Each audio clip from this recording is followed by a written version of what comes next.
Malu besarnya rakyat Malaysia, ya, yang sekarang ini kita ni dijadi bahan ketawa oleh jiran kita, Indonesia yang dulu kita pandang remeh, kita pandang rendah, ya, sebagai negara pembekal buruh kasar, pembantu rumah, ya, masyarakat yang kurang maju, kitalah yang paling maju di kalangan rumpun Melayu dan sebagainya. Tetapi sekarang ini kita malu.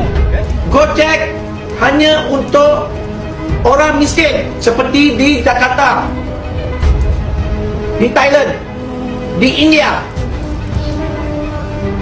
di Kambodia. Gojek boleh pergi. Yang pertama tentu saja kemajuan Indonesia. Apabila Indonesia dalam kondisi terbelakang, kondisi memprihatinkan, tentu mudah sekali negara-negara tetangga mengusik Indonesia, terutama khususnya Malaysia.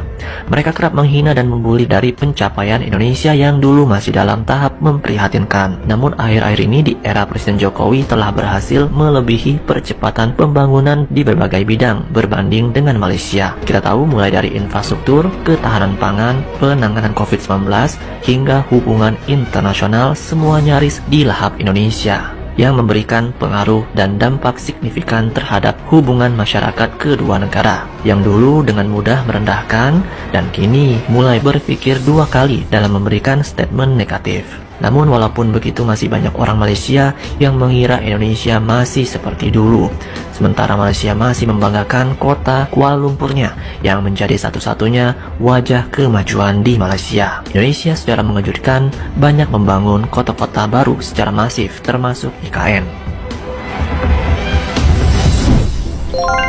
Yang kedua adalah jiwa nasionalisme yang dimiliki Indonesia, membuat Indonesia bersatu dan kompak kalau ada ancaman, klaim dari negara luar, khususnya Malaysia.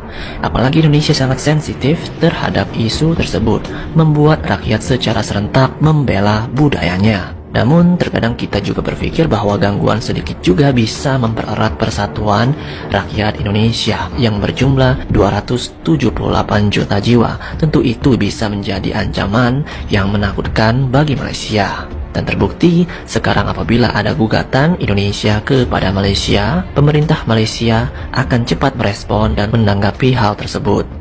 Dan itu semua tidak lepas dari peran masyarakat dalam membela bangsanya yang selalu militan dalam bertindak. Apa yang melihat di Indonesia? Kadang-kadang orang hanya teroja dengan kepimpinan di Indonesia. Ya, saya akui Jokowi antara pemimpin yang hebat, yang melakukan perubahan-perubahan. Dan hari ini Indonesia melonjak jauh ke hadapan berbanding dengan pencapaian dalam negara kita. Yes. Tetapi di sana harus kita ingat, kenapa boleh jadi begitu? Dia jadi begitu kerana rakyatnya benar-benar merdeka. Kerana kebangkitan rakyat.